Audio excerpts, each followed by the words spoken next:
When I returned from my business trip, I discovered my daughter-in-law had remodeled my entire house. My parents will live here with you now, Victoria announced with that sweet smile that never reached her eyes. Easier to have all the dead weight under one roof. 1 hour later she was panicking. Why are the police here looking for me? If you're watching this, subscribe and let me know where you're watching from. But let me backtrack and tell you how a perfectly ordinary Tuesday turned into the most satisfying day of my 64 years. I'm Ava Henderson, and I thought I knew my daughter-in-law. I thought I understood the delicate balance we'd maintained since my son Daniel married Victoria 8 years ago. I thought wrong about everything. The business trip to Portland had been routine, checking on our construction sites, meeting with suppliers, the usual responsibilities that came with running Henderson Construction since my husband Robert's death 3 years ago. Daniel managed the day-to-day operations now, but I still handled the major accounts and financial oversight, or so I believed. The flight home was delayed, which meant I arrived at my house, the house Robert and I had built 30 years ago, at nearly 10 o'clock on a Tuesday night. The porch light was off, which was odd. Victoria always left it on when I traveled. I fumbled with my keys in the darkness, and when I finally got the door open, I stood there staring. My living room had been completely transformed. The warm burgundy walls Robert had painted by hand were now stark white. My grandmother's antique furniture had vanished, replaced by sleek, modern pieces that looked like they belonged in a doctor's waiting room. Surprise! Victoria appeared at the top of the stairs. Her blonde hair perfectly styled despite the late hour. I hope you don't mind, but I took the liberty of updating a few things while you were away. I set my suitcase down slowly, trying to process what I was seeing. Where is my furniture, Victoria? Oh, that old stuff. I donated it. Such a relief to get rid of all those dusty antiques. She descended the stairs with theatrical grace, clearly pleased with herself. The house feels so much more contemporary now, don't you think? My grandmother's rocking chair, Robert's favorite reading chair, the coffee table where we'd played countless games with the children. All gone. You had no right. Actually, I did. Victoria's smile sharpened. Daniel signed the paperwork months ago. As his wife, I have legal authority to make household decisions. Besides, you'll need to get used to sharing the space. That's when she dropped the bomb about her parents moving in. Her parents, who had never worked a day in their lives and lived off government assistance and Victoria's increasingly expensive gifts. I wanted to scream. I wanted to demand explanations. But something in Victoria's expression warned me to tread carefully. This wasn't spontaneous redecorating. This was calculated, planned, deliberate. Where exactly do you propose everyone will sleep? I asked, my voice surprisingly steady. Well, naturally you'll move to the guest room. Mother and Daddy will take the master suite. They need the space for all their medical equipment. Victoria examined her manicured nails. Don't worry, I've already moved your things. The guest room in my own house, the house my husband built with his own hands. But I didn't argue. Not yet. Because 3 weeks earlier, I had discovered something about Victoria that changed everything. Something that made this little power play seem almost quaint by comparison. You see, my daughter-in-law wasn't just rearranging furniture.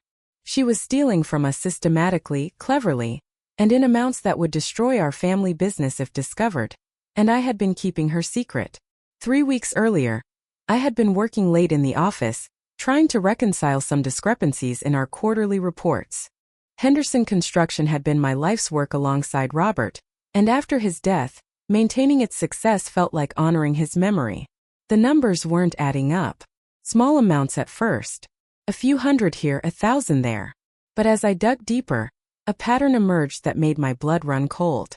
Victoria had access to our accounts as Daniel's wife and the company's administrative coordinator. What I discovered that night, cross-referencing invoices with bank statements by the light of my desk lamp, was a masterpiece of embezzlement, fictitious vendor payments, inflated supply costs with the difference redirected to a separate account, even false employee bonuses that somehow never made it to the intended recipients. Over 18 months, Victoria had stolen nearly $200,000 from Henderson Construction. My first instinct was to call Daniel immediately, wake him up, drag him to the office, show him the evidence. But something stopped me. Daniel loved Victoria completely, blindly, devotedly. She had transformed my serious, workaholic son into a man who laughed easily, who took vacations, who seemed genuinely happy for the first time in years. Their children, my grandchildren Emma and Jake, adored their mother. If I exposed Victoria's theft, it wouldn't just destroy her. It would devastate Daniel, traumatize the children, and tear our family apart. The scandal would likely ruin our business reputation as well. So, I made a decision that I now realize was both noble and incredibly stupid. I would handle it quietly. I would confront Victoria privately, give her a chance to explain, maybe work out a repayment plan. We would keep it between us, protect the family, preserve everyone's dignity. I was so naive. The next morning, I asked Victoria to meet me for coffee at Rosie's Diner, a little place downtown where we could talk without interruption. She arrived 20 minutes late, which should have been my first clue about how this conversation would go. Sorry, Ava. The children needed help with their school projects. She slid into the booth across from me, looking genuinely apologetic. What did you want to discuss? I had rehearsed this moment, choosing my words carefully. Victoria, I've been reviewing the company finances, and I've noticed some irregularities. Her expression didn't change, but I saw her grip tighten slightly on her coffee cup. Irregularities. Missing funds, payments to vendors that don't exist.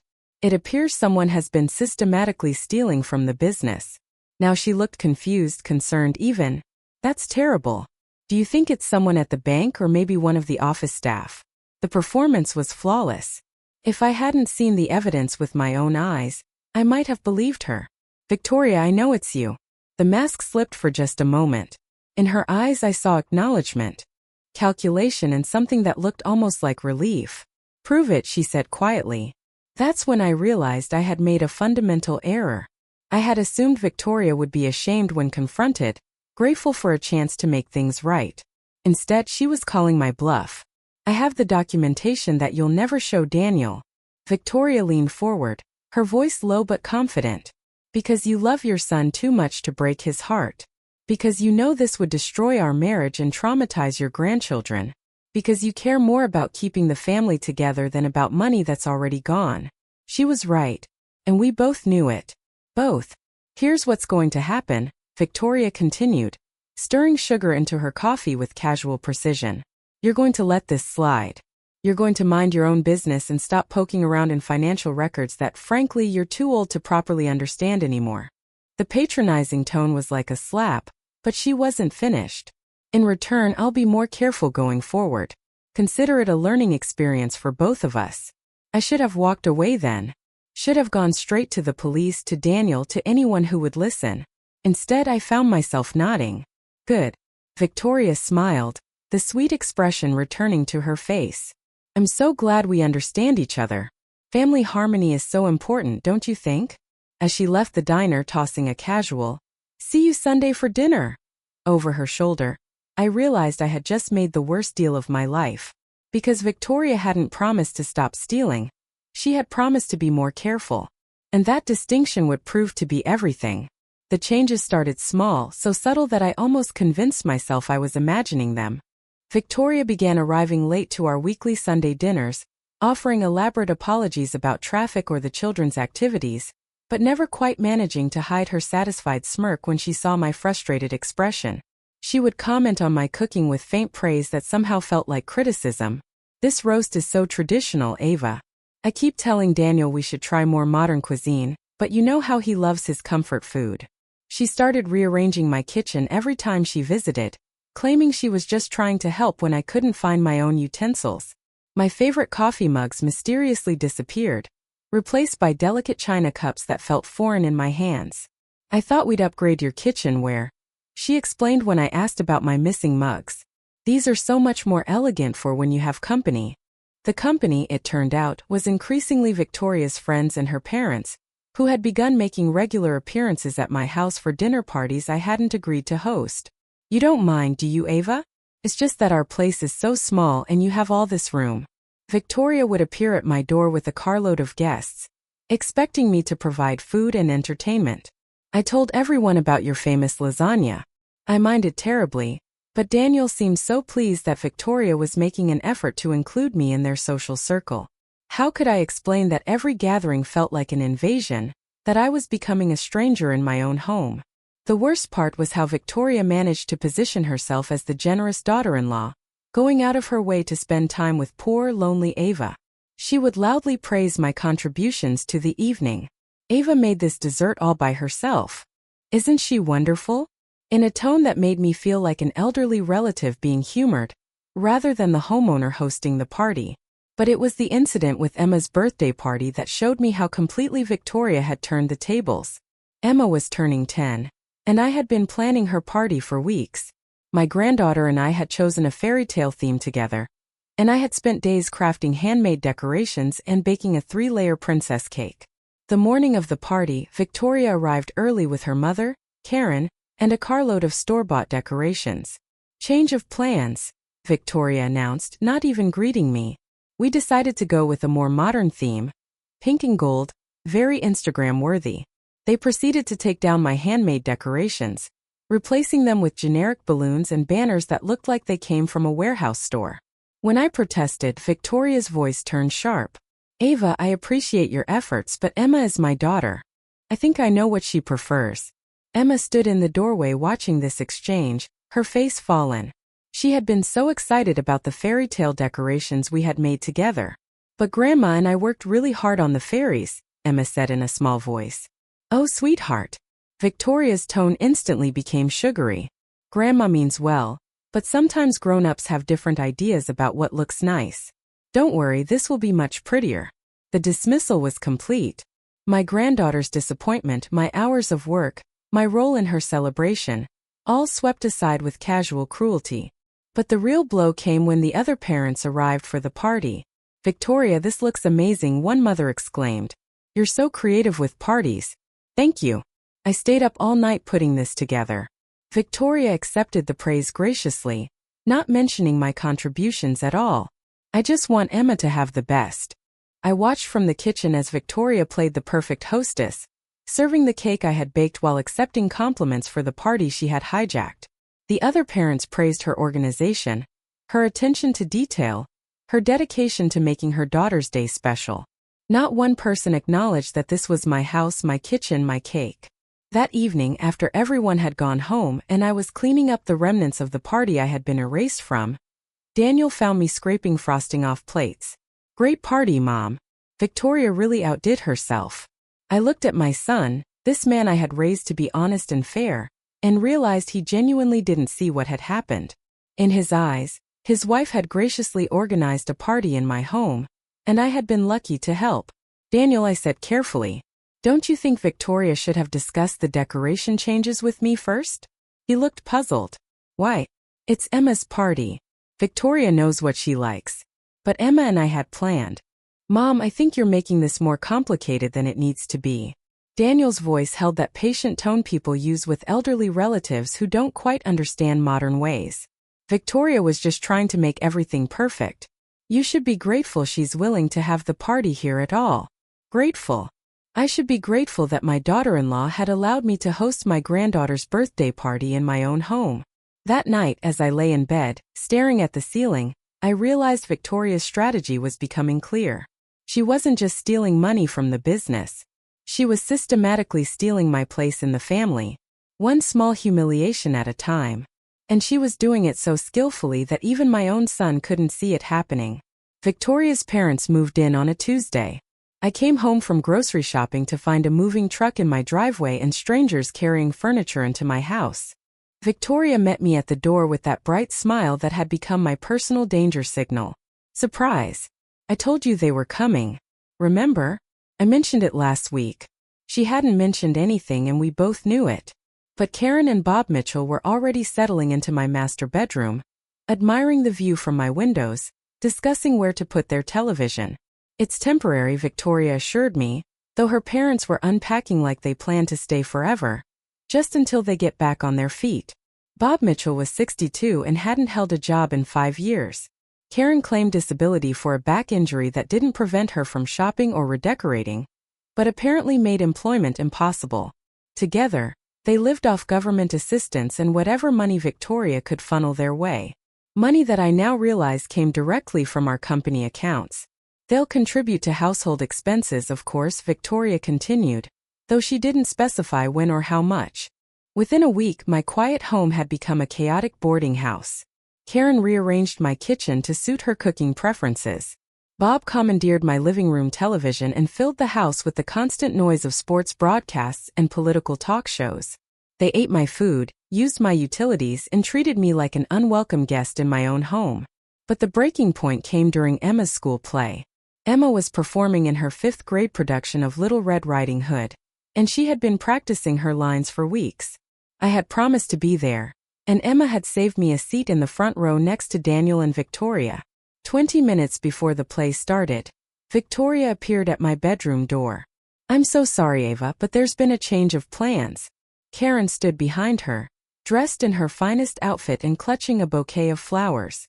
"Mother decided she wants to see Emma perform, which is so sweet of her," Victoria continued. "But there's only room for 3 adults in the front row, and since she is Emma's grandmother, the implication hung in the air.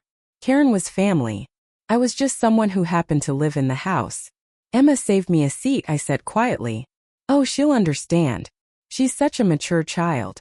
Victoria's tone was dismissive. "Besides, you'll have other opportunities to see her perform." I watched through my bedroom window as they drove away in my son's car, leaving me behind like forgotten luggage. Emma would look out at the audience expecting to see my face, and I wouldn't be there. But this time I didn't just sit quietly and accept the humiliation. I drove to the school alone, bought a ticket for the general admission section, and found a seat in the back of the auditorium. From there, I watched my granddaughter perform beautifully as Little Red Riding Hood, her voice clear and confident as she delivered her lines. After the play, Emma found me in the crowd of parents. "Grandma, you came." She hugged me tightly, still in her costume. "Did you see my part with the wolf? You were magnificent, sweetheart. The best Little Red Riding Hood I've ever seen. But why were you sitting back there? I saved you a seat in front." Before I could answer, Victoria appeared with Karen in tow. "There you are, Emma. Come take pictures with grandmother Karen." Victoria's voice was sharp. "She came all this way to see you perform." Emma looked confused, glancing between me and Karen. "But Grandma Ava is here too. Can she be in the pictures?" "Of course," Victoria said with that fake smile. "Maybe Grandma Ava could take the pictures for us." And just like that, I was relegated from family to photographer, capturing moments I should have been part of, holding memories I was excluded from creating. That night, lying in the guest room that had become my permanent residence, I made a decision that felt both inevitable and terrifying. I was done protecting Victoria. The woman who had stolen from our business, invaded my home, and erased me from my own family, deserved whatever consequences were coming her way. The only question was how to deliver them in a way that would expose her true nature without destroying my son and grandchildren in the process. But first, I needed to understand exactly how deep Victoria's deception went. Because if she was bold enough to steal my place in the family, I had a feeling the financial theft was far from over. The next morning, I called in sick to work and drove to the office during lunch when I knew Victoria would be at home. It was time to do some serious digging in our financial records. What I discovered made the initial theft look like pocket change. Victoria had been busier than I imagined. Sitting alone in the office that afternoon, surrounded by spreadsheets and bank statements, I uncovered a web of financial fraud that took my breath away. The $200,000 I had initially discovered was just the beginning. She had created an entirely fictitious construction project, a luxury home renovation that existed only on paper, but generated very real invoices and payments. For 8 months, Henderson Construction had been paying for materials, labor, and permits for a house that didn't exist, sending checks to a shell company that led directly back to an account Victoria controlled. The sophistication of it was almost admirable. She had forged Daniel's signature on contracts, created false documentation that would fool any casual inspection, and even generated fake progress reports complete with photographs she had stolen from other construction projects online. The total amount was staggering, $437,000. But what made my hands shake as I printed the evidence wasn't just the money. It was the timeline. Victoria's most brazen thefts had occurred in the past 3 months, the same period when she had escalated her campaign to push me out of my own home. She wasn't just getting bolder because she thought she could get away with it. She was stealing faster because she was planning something big, something that required a significant amount of cash and my complete absence from family financial decisions. I was studying a particularly damning series of forged invoices when I heard footsteps in the hallway. My heart stopped. The office was supposed to be empty, but someone was walking toward the accounting department with purposeful steps. I quickly shoved the papers into a folder and slipped it under a stack of legitimate files just as Victoria appeared in the doorway. Ava, what a surprise. Her tone was light, but her eyes were calculating. Daniel said you were sick today. Just a headache. I thought some quiet time in the office might help. I tried to match her casual tone, though my pulse was racing. What brings you here? Oh, I forgot some files this morning. You know how scattered I get. She moved into the room with the confidence of someone who belonged there. But I noticed her gaze sweep across my desk, taking inventory of what I had been looking at. Feeling better? I hope. Victoria perched on the edge of Daniel's desk, making it clear that she considered herself more entitled to this space than I was. Much thank you. I stood to leave, the folder containing her crimes tucked casually under my arm with other paperwork. I should head home and rest. Good idea. Mother is making her famous pot roast tonight. She's so excited to cook for the family. The casual mention of Mother making dinner in my kitchen with my groceries was another small knife thrust, but I just smiled and headed for the door. Oh, Ava. Victoria's voice stopped me. What were you working on? Maybe I can help finish it tomorrow. Just reconciling some vendor payments. Nothing urgent. Which vendors? I handle most of that paperwork now. The question was too pointed, too interested. Victoria suspected something. Various ones.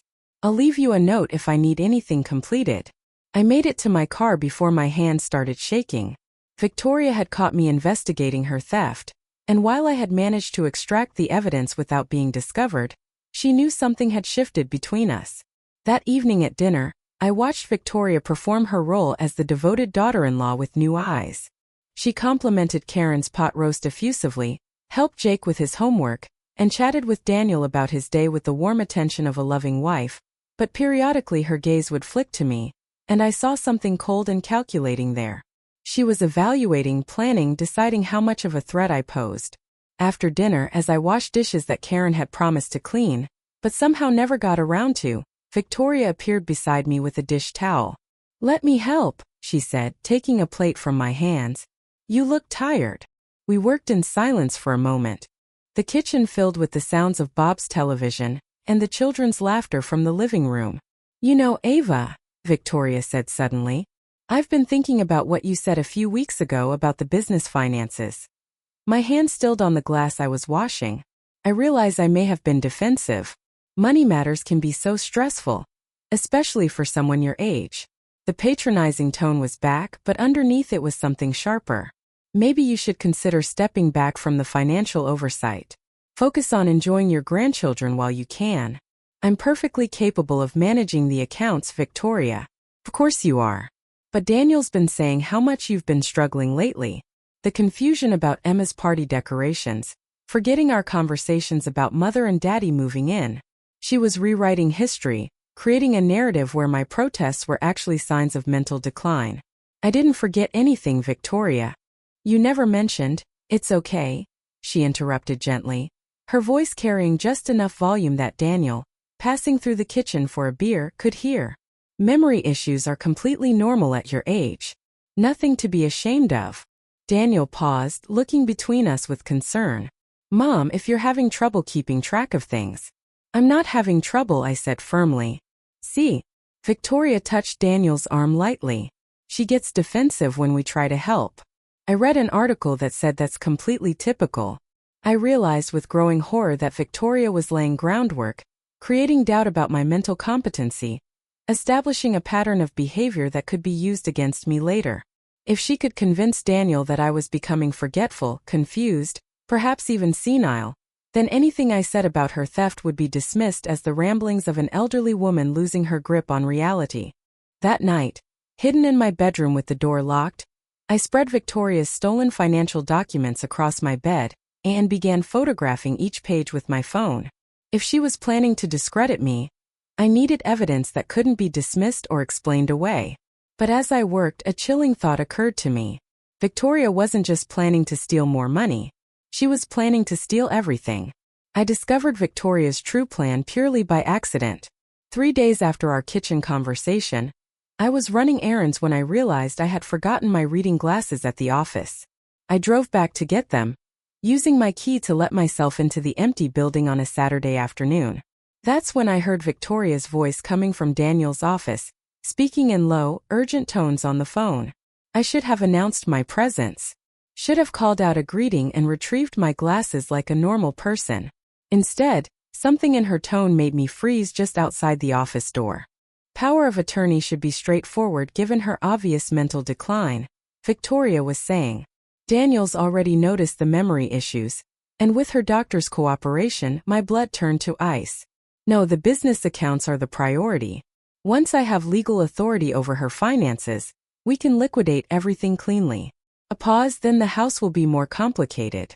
But if she's declared incompetent, we can force a sale for her own good. Force a sale of my house, my home that Robert built with his own hands. Trust me, it's all perfectly legal. Happens to elderly people all the time when families have to make difficult decisions for their own protection. I pressed myself against the wall, my heart pounding so loudly I was afraid she would hear it. By Christmas, everything will be resolved. Mother and Daddy can move into a place of their own. Daniel will have full control of the construction business, and Ava will be safely settled in assisted living where she belongs. Assisted living. Victoria was planning to have me declared incompetent and locked away in a nursing home while she stole my life's work and sold my home. The beauty of it is that Daniel thinks it's all his idea. He's genuinely concerned about his mother's welfare. Victoria's laugh was soft and cruel. He has no idea that every confused episode has been carefully orchestrated. I thought about the missing coffee mugs, the rearranged kitchen, the constant gaslighting about conversations that never happened.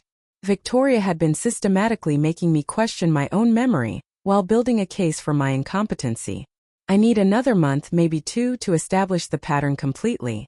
Then we'll have that conversation with her doctor about the stress of managing finances at her age. Another pause. Dr. Harrison is very sympathetic to family concerns about elderly patients.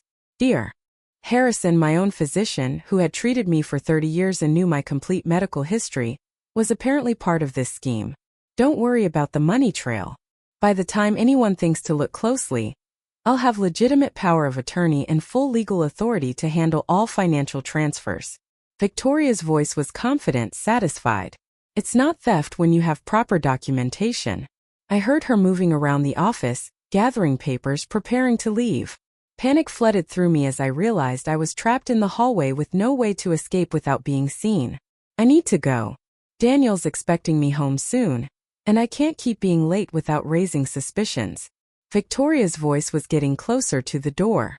Just have everything ready on your end. This is our chance to set ourselves up for life. I slipped into the supply closet just as Victoria emerged from Daniel's office. Through the crack in the door, I watched her lock up and walk toward the exit, humming softly to herself like someone without a care in the world. After her footsteps faded, and I heard the building's main door close, I sat in that dark closet for 10 full minutes, trying to process what I had just learned. Victoria wasn't just stealing money from the business. She was orchestrating the complete destruction of my life with my own son's unwitting cooperation and my doctor's professional assistance.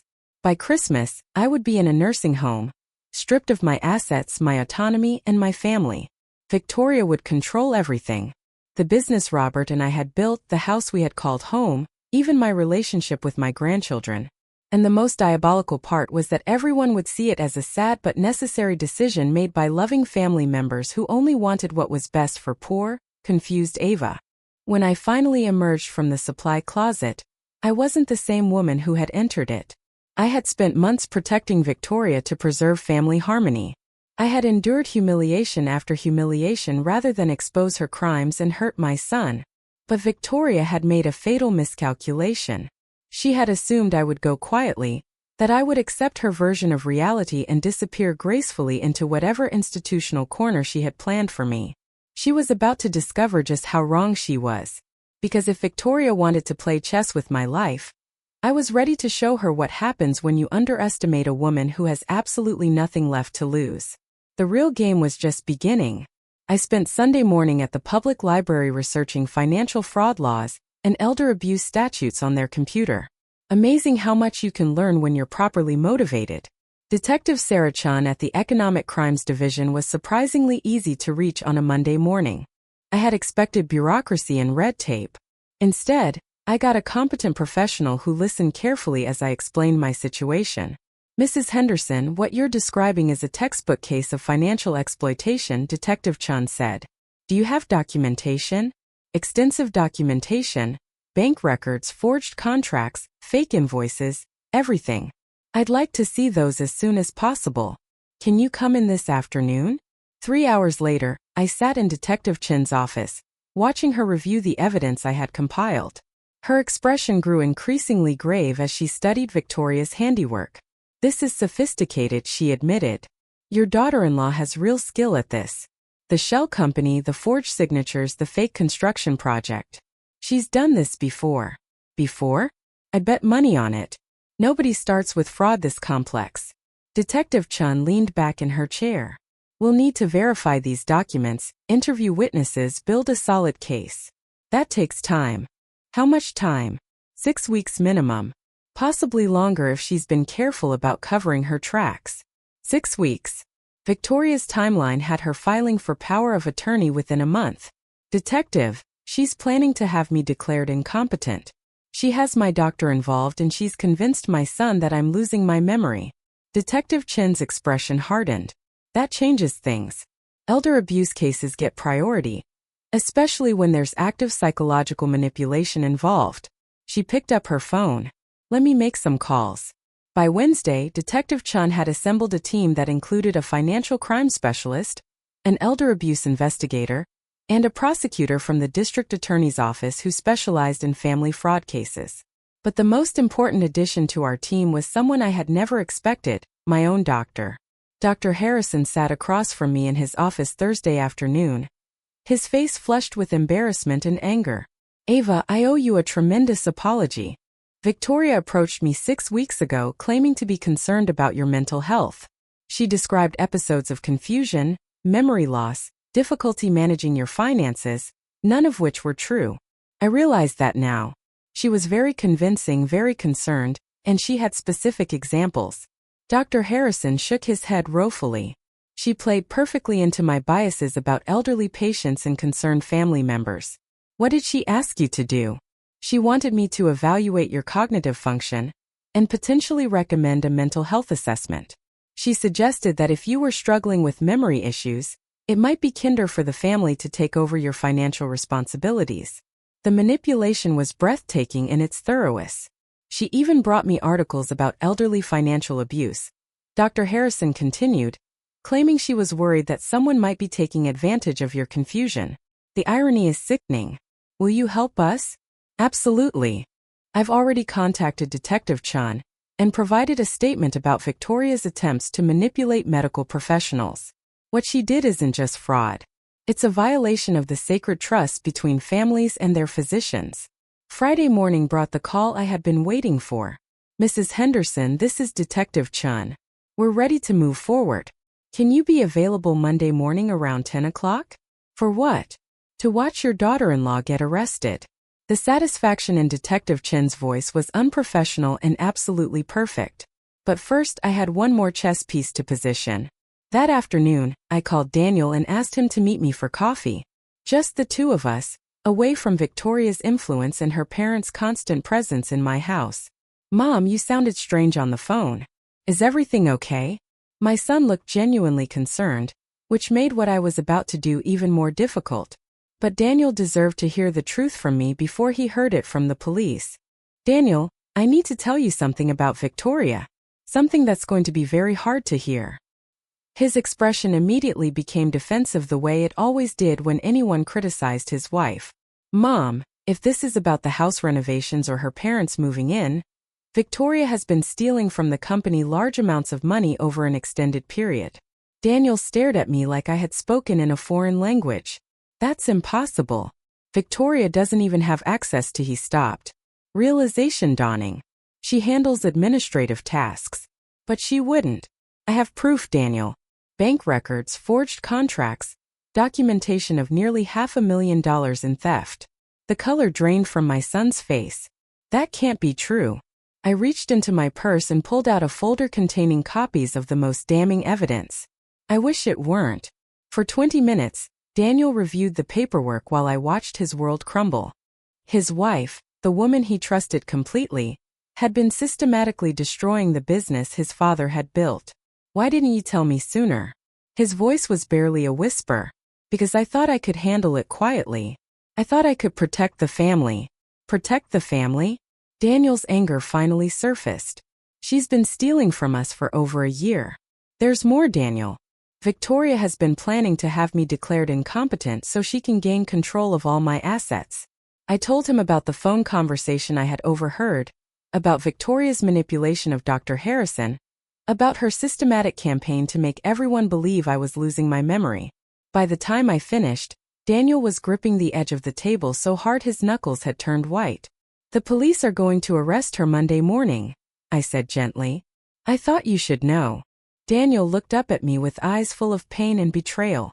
What about Emma and Jake? What happens to them? They'll stay with you.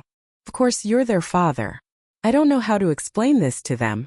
How do I tell my children that their mother is a criminal? I reached across the table and took his hand. We'll figure it out together as a family. For the first time in months, Daniel squeezed my hand back. Victoria sensed something had changed. Over the weekend, she watched me with increasing suspicion, clearly trying to figure out what was different. I had stopped arguing with her parents' intrusions, stopped protesting when she rearranged my belongings, stopped reacting to her subtle provocations. You seem unusually calm lately, she observed Sunday evening as we cleaned up after dinner. Have you been taking something for your anxiety? I'm just trying to go with the flow, I replied mildly. You were right about picking my battles more carefully.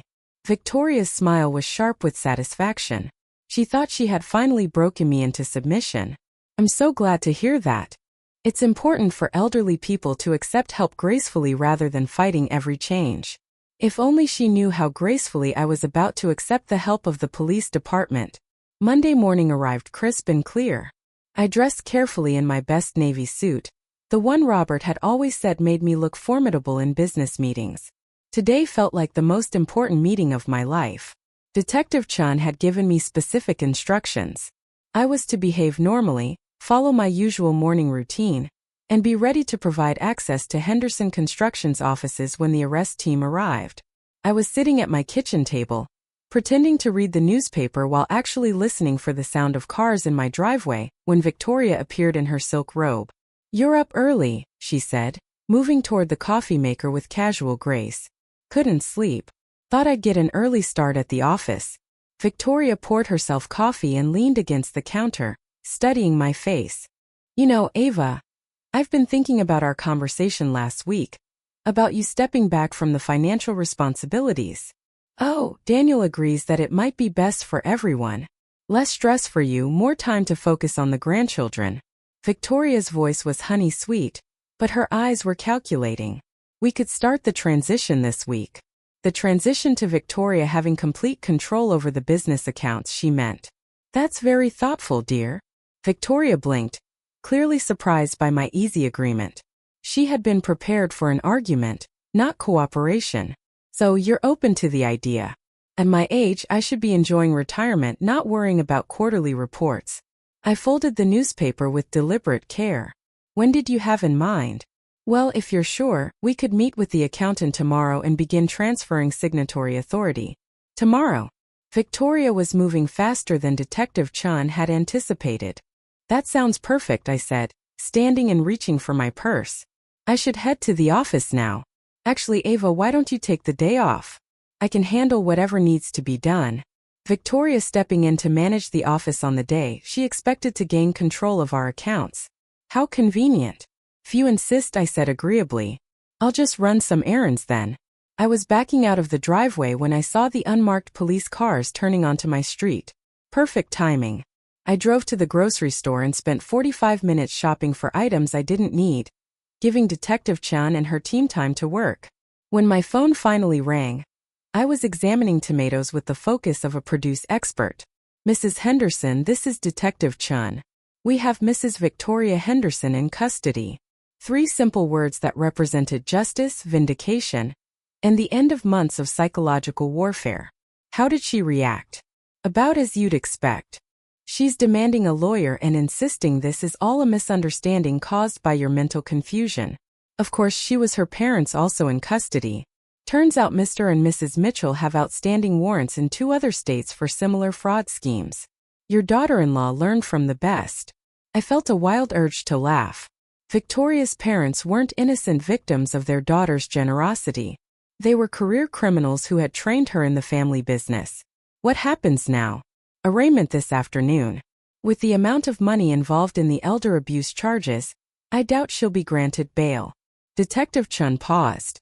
Mrs. Henderson, you should know that when we searched her belongings, we found documents indicating she was planning to file guardianship papers this week. This week, if I had waited any longer, Victoria would have succeeded in having me declared incompetent and stripped of my legal rights. Thank you, detective, for everything. Just doing my job. Though I have to say it's nice when the good guys win. I drove home to find my house transformed once again, but this time in a way that filled me with profound relief. Police vehicles were gone, but Daniel's truck sat in the driveway. Through the windows I could see him moving around inside, probably trying to restore some order after the chaos of the arrests. When I walked through my front door, I found my son sitting at my kitchen table with his head in his hands. Daniel. He looked up at me with red-rimmed eyes. Called in sick. I couldn't face the office today. His voice was hollow. The kids are at school. I didn't know what to tell them. I sat down beside him and waited. She's been lying to me for years, hasn't she? Daniel asked quietly. Not just about the money. Not about everything. Think so? Yes. How did I not see it? How did I let her turn me against my own mother? The pain in his voice broke my heart. She's very skilled at manipulation, Daniel. She fooled a lot of people. But I should have seen it. I should have protected you instead of. He trailed off, unable to finish the sentence. Instead of what? Instead of thinking you were becoming a bitter old woman who couldn't accept that things change. Daniel's shame was palpable. She made me believe that your objections were just you being difficult, that your memory problems were making you paranoid. You were being a good husband trying to support your wife. I was being a terrible son. We sat in silence for a moment, processing the magnitude of Victoria's deception and its impact on our family. What happens to Emma and Jake? Daniel asked finally. That depends on what you want to happen. I want to raise them myself here with you if you'll have us. The simple request brought tears to my eyes. My house, which had felt like a prison under Victoria's regime, would become a real home again. Of course I'll have you. This is your house too. Daniel managed a weak smile. I think we need to have a long conversation about a lot of things. We have time, I assured him. We have all the time in the world.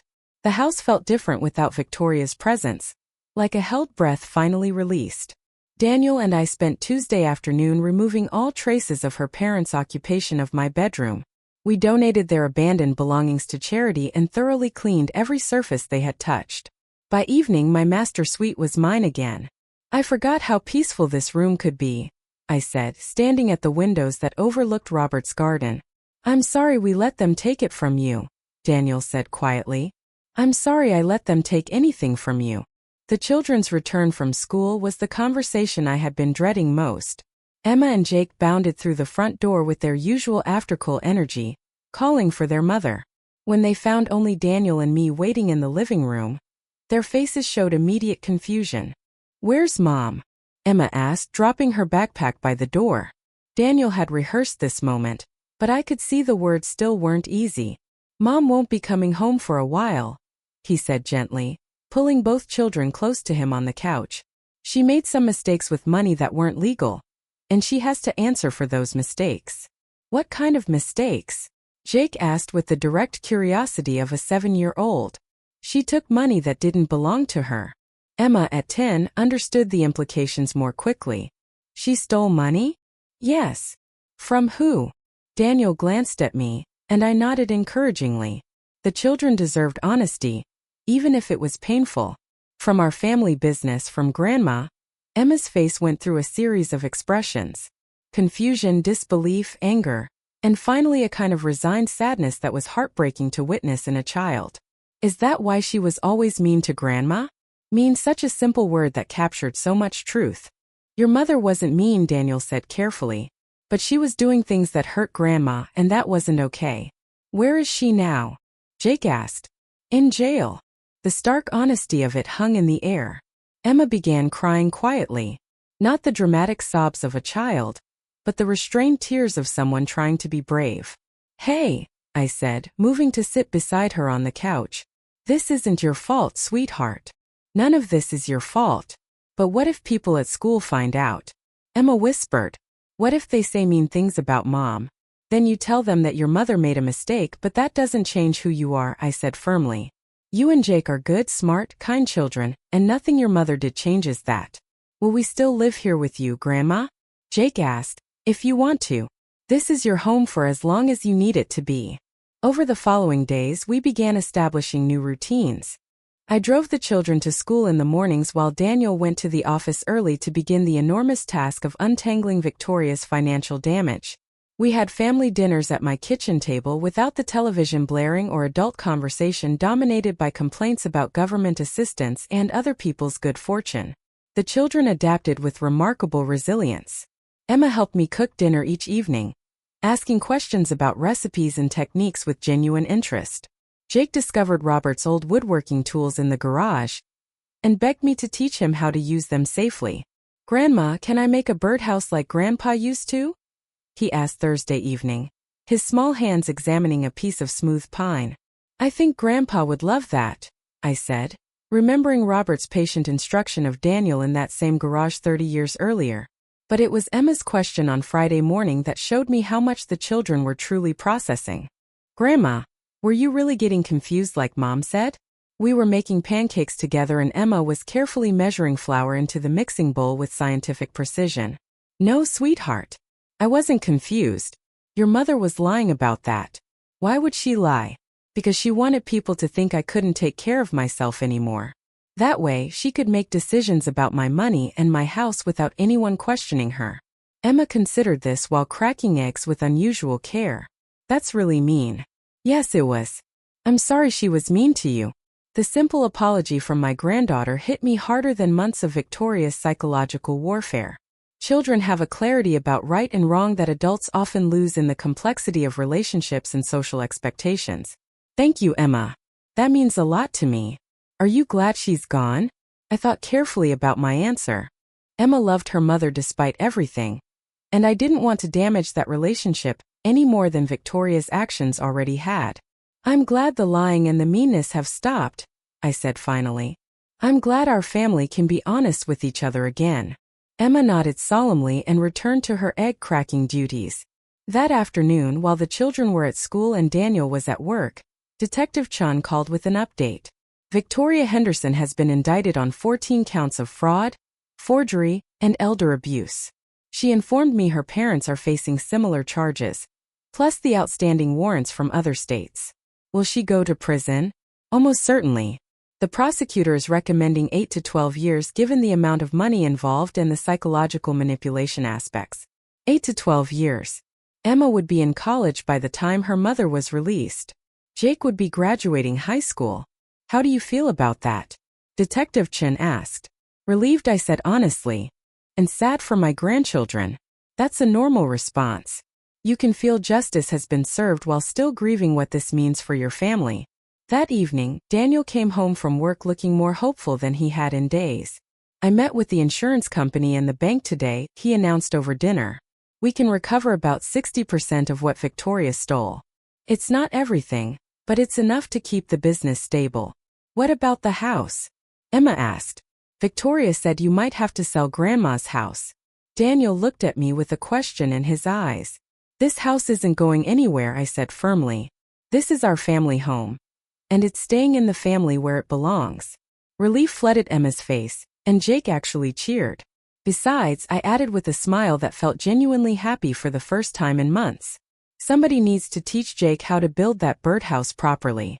2 weeks after Victoria's arrest, I received a call that changed everything I thought I understood about my daughter-in-law's motivations. Mrs. Henderson, This is Agent Patricia Morrison with the FBI Financial Crimes Unit. I need to speak with you about Victoria Henderson's case. FBI. This had escalated far beyond local fraud charges. Agent Morrison met me at a coffee shop downtown, far from Henderson Construction's offices and prying ears. She was a compact woman in her 40s with shrewd eyes and a direct manner that reminded me of Detective Chan. Mrs. Henderson, Victoria's case isn't isolated. She's part of a much larger criminal network that targets elderly business owners across the country. The word sent a chill through me. A network? Organized financial exploitation schemes. Young women marry into established families, gain access to business assets, and systematically drain them over several years. Agent Morrison opened a tablet and showed me photographs. Victoria isn't even her real name. The woman in the FBI photos looked like my daughter-in-law, but younger with different colored hair and a different last name. Sarah Michelle Collins. She's been doing this for 12 years, Agent Morrison continued. 3 previous marriages, all to men whose families owned successful businesses.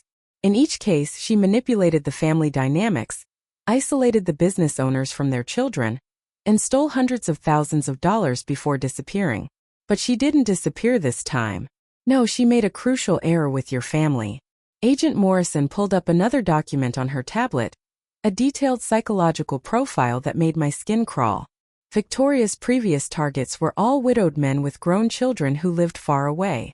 She would marry the target, gradually gain control of his assets, then either wait for him to die naturally or arrange accidents. Arrange accidents. Her second husband died in a suspicious car crash 6 months after signing over power of attorney. Her third husband suffered a fatal fall down the stairs of his own home. Agent Morrison's expression was grim. Both deaths were investigated, but there wasn't enough evidence to prove foul play.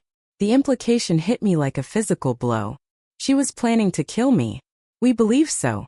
Yes, the assisted living facility story was probably just a backup plan. Once she had power of attorney, you would have become a liability.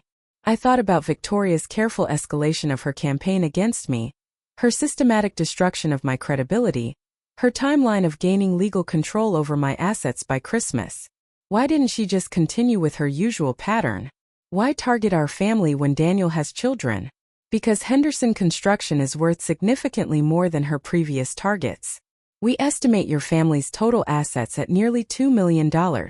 Agent Morrison closed the tablet. Victoria got greedy. She broke her own pattern because the payoff was too big to resist. What happens now? Victoria's facing federal charges in addition to the state charges. Interstate fraud, racketeering, conspiracy. She's looking at 25 years to life without the possibility of parole. 25 years to life.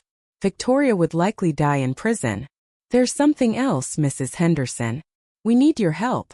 Agent Morrison explained that Victoria was the key to unraveling the entire criminal network. Other families had lost everything to similar schemes, and some had never discovered they were victims of organized crime rather than simple family greed. We'd like you to testify before a grand jury about Victoria's methods. Your case is the most thoroughly documented example we have of how these schemes operate. Of course, that evening I called Daniel to explain what I had learned. The silence on the other end of the phone lasted so long, I thought the call had been dropped. Dad. Emma's voice came through the phone. Daniel, are you there? I'm here. His voice sounded hollow. I married a serial killer, Mom.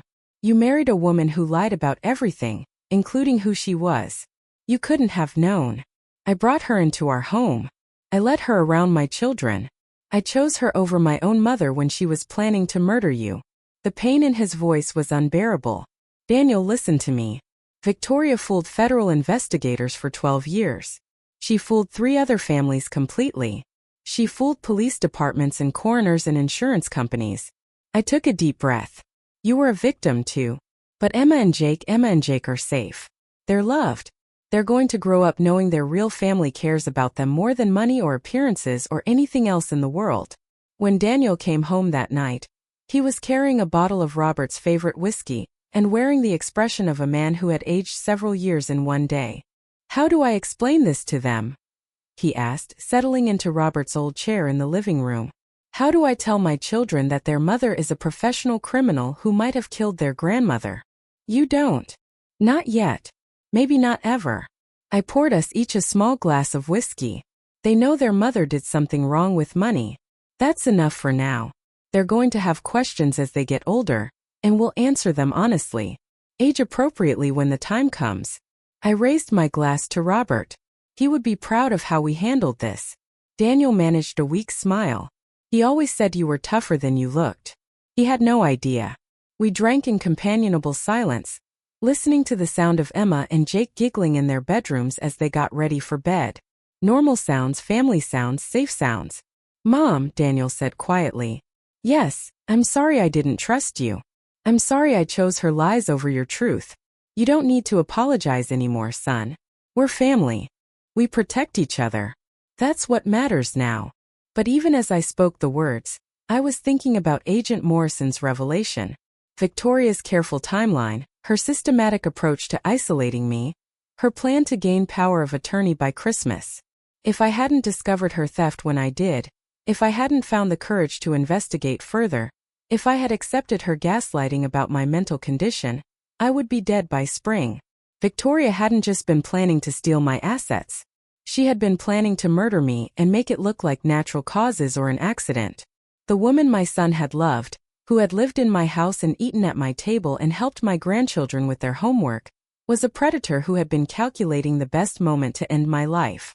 That night, lying in my own bed in my own room, I felt something I hadn't experienced during this entire ordeal. Genuine fear. Not fear of Victoria. She would never hurt anyone again, but fear of how close she had come to succeeding. How many other families were out there right now unaware that their loved one's new spouse was actually a professional killer sizing them up for murder? The grand jury testimony took place on a cold morning in November, exactly 1 month after Victoria's arrest. I wore my navy suit again, my armor for important occasions, and carried a folder containing every document, photograph, and piece of evidence I had compiled during Victoria's campaign against me. Agent Morrison introduced me to the prosecutor, a sharp-eyed woman named Janet Walsh, who specialized in organized crime cases. "Mrs. Henderson, your testimony is crucial to this case," Janet explained. "Victoria Henderson represents the most sophisticated detailed documentation of her methods will help us protect other families and put away her entire network." The grand jury room was more intimidating than I had expected. 23 strangers who would decide whether Victoria faced federal charges that could keep her in prison for the rest of her life. But as I began speaking, telling the story of Victoria's systematic destruction of my family's trust and security, something remarkable happened. My voice grew stronger, my resolve clearer. I wasn't just testifying about financial fraud.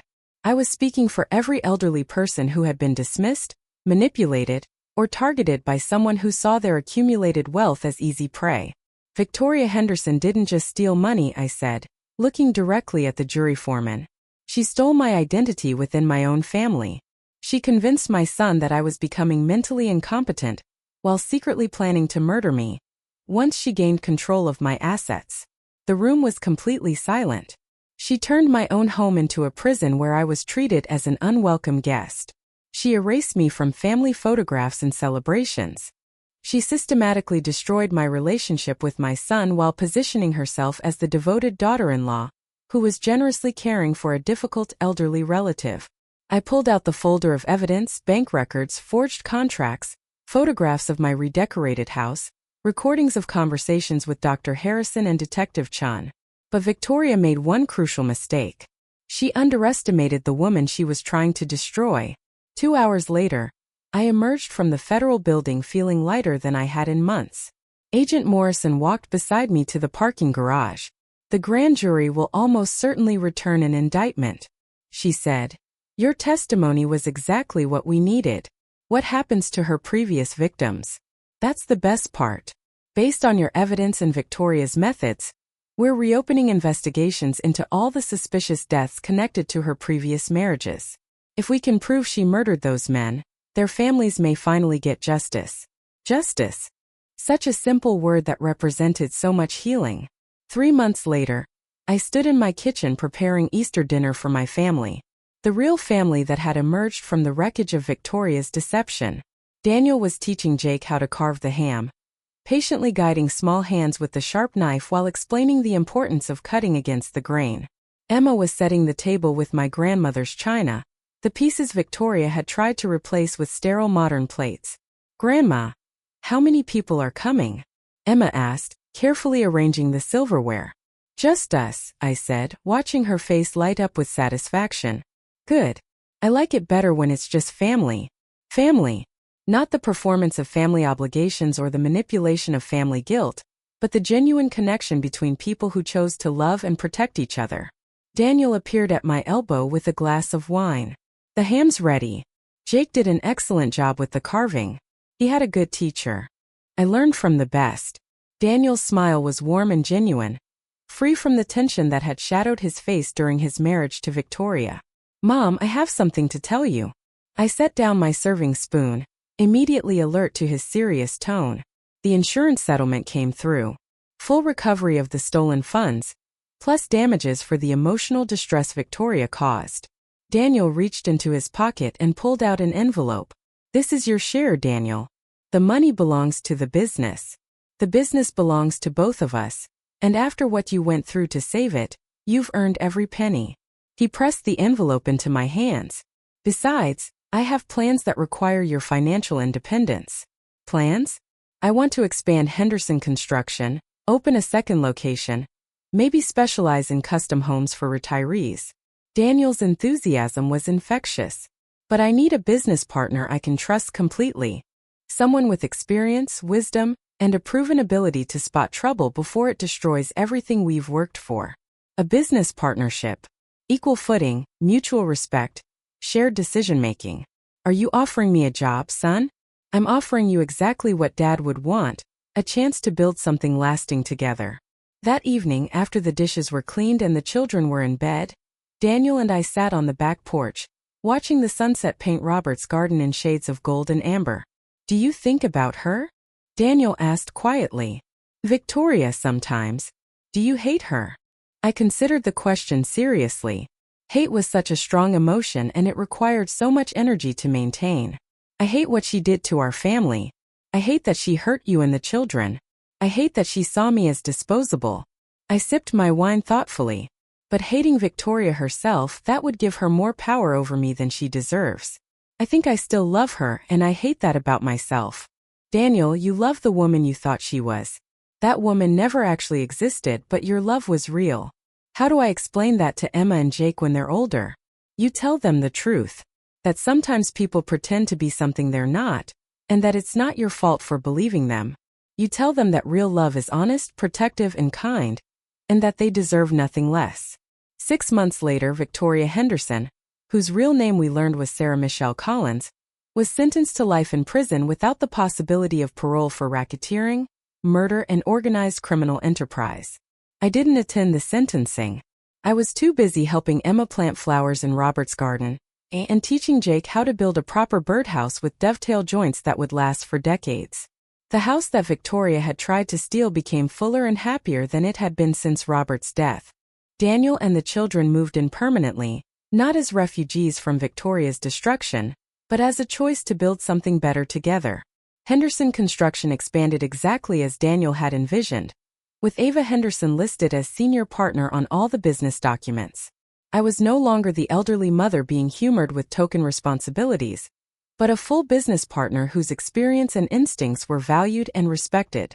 On quiet evenings, when the children were doing homework and Daniel was reviewing construction plans, I would sometimes think about how close Victoria had come to succeeding, how easily her manipulation could have worked if I hadn't discovered that first discrepancy in our accounts. But mostly I thought about second chances and the unexpected gifts that can emerge from surviving someone's attempt to destroy your life. I was 64 years old and I was finally living the life I wanted rather than the life someone else had planned for me. It was enough. It was more than enough, or it was perfect. When I returned from my business trip, I discovered my daughter-in-law had remodeled my entire house. 1 hour later, she was panicking because the police were there looking for her. But that's not really where this story ends. It ends with the knowledge that sometimes the people who try to break us actually reveal just how strong we really are. And sometimes, just sometimes, the good guys really do win. Thanks for listening. Don't forget to subscribe and feel free to share your story in the comments. Your voice matters.